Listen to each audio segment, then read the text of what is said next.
Hallo und willkommen zu meinem neuen Video und seit langem mal wieder ein Kochvideo, seit, oh Gott, wie vielen Jahren. Heute gibt es mal etwas ganz Simples und zwar zeige ich euch heute, wie ihr verdammt leckere Onigiri machen könnt. Eigentlich etwas sehr Simples, aber ich zeige es einfach mal von Grund auf, wie man diese netten, kleinen, dreieckigen Snacks zubereitet. Los geht's! So, und wenn ich meine von Grund auf, heißt es auch von Grund auf und deswegen kochen wir als erstes mal den Reis. So, beziehungsweise packe ich das jetzt hier erstmal an die Seite. So, okay. Ach ja, Platzproblem. Okay. So, in der Regel packe ich immer 4 Becher von der Größe Reis in diesen Topf. Was vielleicht ganz interessant zu wissen ist, im Reis habe ich generell immer diese Teile hier drin. Die kriegt man im Daiso oder im Mega Donkey, also überall. Die halten den Reis frisch und die halten Ungeziefer ab. So wie ich das verstanden habe. Genau, so, der wird einfach hier so reingestopft. So, mit dem grünen Teil nach oben und dann passt es so. So, die Becher ordentlich verschließen. Okay, und zurück mit dem Ding. So, und der nächste Schritt, der Reis wird gewaschen. Das wird im Übrigen eine nicht vegetarische Onigiri-Version. Ich zeige euch aber, beziehungsweise sage euch dann, oder ihr merkt ja auch dann selbst, was man weglassen kann und wie man daraus dann eine vegetarische Variante dann zaubern kann. Ist eigentlich ganz, ganz einfach. So, und diesen Reis, den wäscht man dann 1-2 Mal, bis das Wasser ein bisschen klarer wird. Wie ihr seht, das Wasser wird sehr, sehr milchig nach einer Zeit. Ist immer so ein bisschen besser, wenn man den Reis vorab wäscht. So, dann wird Wasser reingefüllt bis zu dieser Linie. Oh, es ist ein bisschen viel geworden. Weil 4 Becher drin sind, sollte dann Wasser bis zur 4er Linie drin sein. Ach ja, ich und abmessen. Ich und zahlen, das ist immer so ein Ding. Und rein in den Reiskocher damit.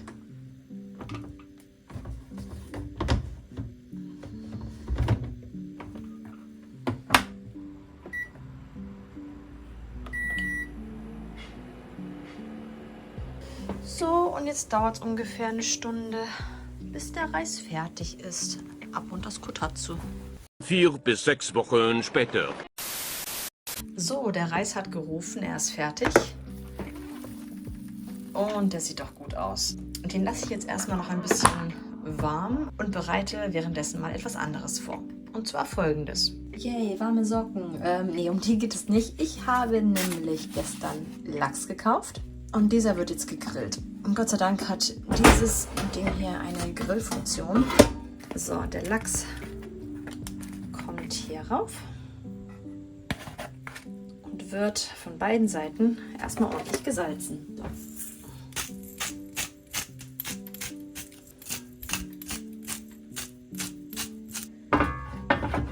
Deckel drauf.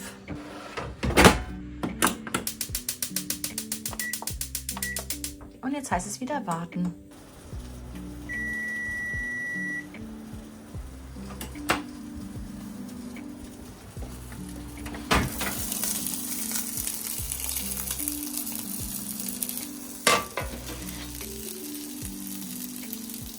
So, und der nächste Step, während man es nebenbei brutzeln hört.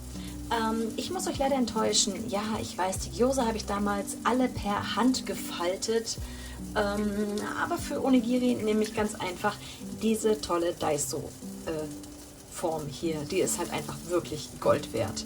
Kostet nur 100 Yen, also ja, klar mit Tax 110 und die verwende ich schon seit Jahren. Momentan arbeitet mein Mann auf der Messe jeden Tag und wünscht sich immer für die Lunchtime ungefähr 5 Onigiri. Das werde ich jetzt ungefähr abmessen. Ich werde aber, glaube ich, einen mehr machen, nochmal für Shiori, damit sie nochmal auch ein Onigiri hat, wenn sie von der Kita nach Hause kommt. Bester Schopflöffel ever, auch von Daiso. Es ist echt alles von Daiso. Und dann messe ich immer ganz grob ab, wie viel ungefähr 6 Onigiri sind. So mehr oder minder. Also dann kommt das Ding zu. Das werde ich jetzt irgendwie ein bisschen mal beiseite stellen, dass es nicht so im Weg steht. So. Okay, und jetzt kommen wir zu einem ganz wichtigen Punkt, und zwar dem Seasoning. Dazu benutze ich in der Regel 2 Sachen. So, und zwar Shiso Wakame. Das sind klein geschnittene, sehr salzige Wakame-Blätter mit Sesam verfeinert und die sind wahnsinnig lecker. Hier habe ich schon eine offene Packung und davon tue ich ungefähr, ja, eigentlich das rein, was jetzt noch hier drin ist. Das dürfte reichen. So, sieht immer erstmal ein bisschen viel aus, aber das wird dann schön verrührt am Ende. So, und mein Mann ist totaler Fan von diesem Aji-Shio. Das ist eine Art Salz, die noch etwas zusätzlichen Geschmack gibt. Da das Shiso Wakame aber schon ziemlich salzig ist, gebe ich davon nur ein bisschen hinzu.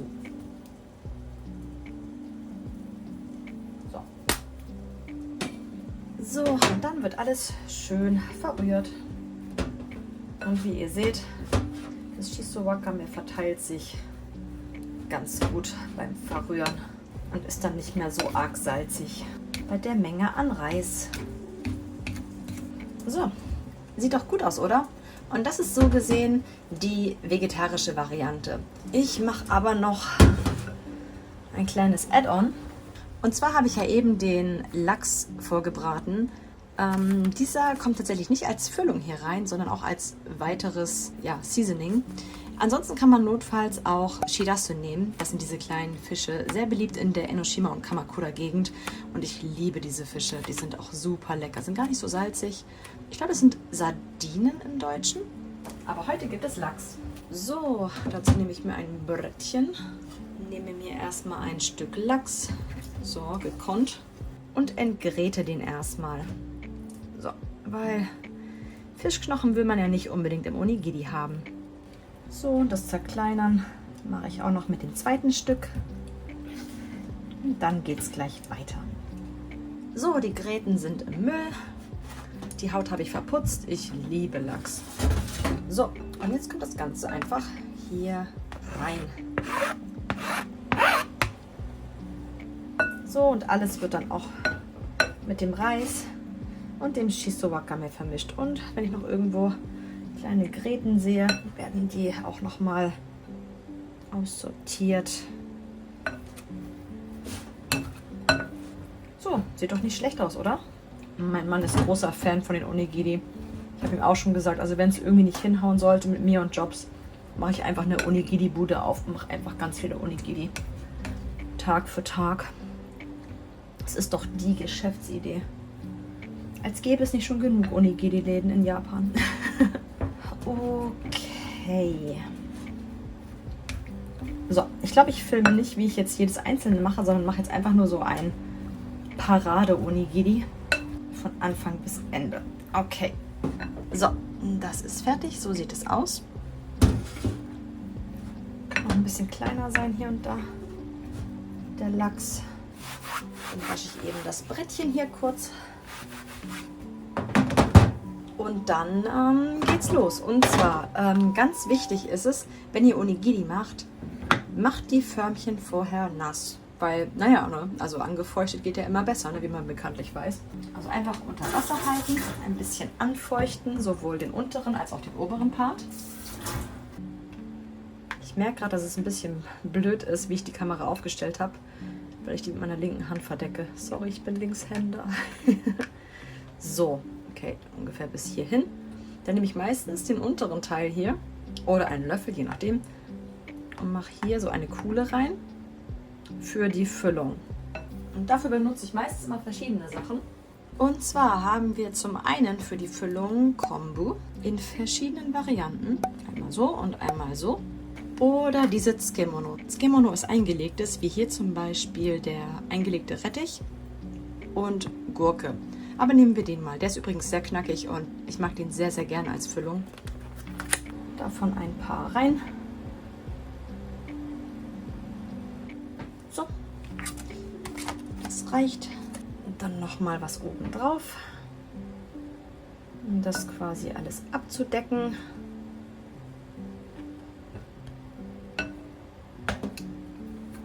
Und dann einfach so zusammenpressen.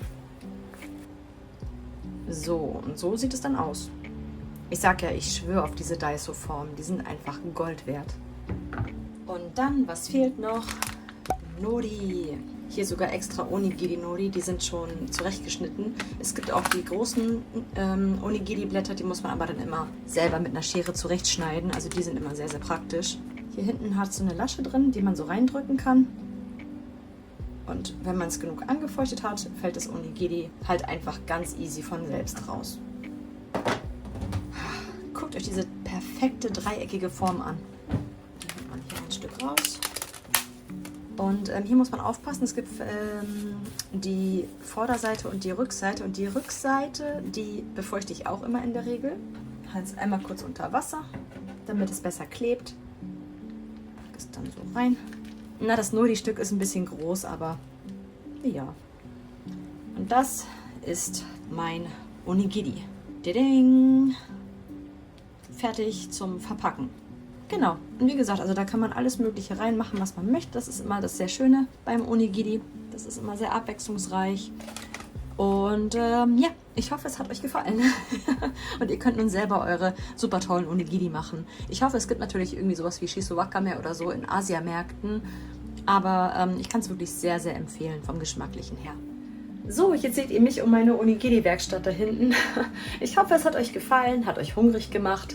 Und wenn euch das Video gefallen hat, lasst gerne einen Daumen hoch da und abonniert meinen Channel, wenn ihr mehr Videos aus Japan sehen wollt. Oder mehr Kochvideos, die allerdings wirklich sehr, sehr aufwendig sind, muss ich sagen. Aber naja, ich hoffe, ihr hattet Spaß beim Anschauen. Also dann, bis zum nächsten Video. Ciao!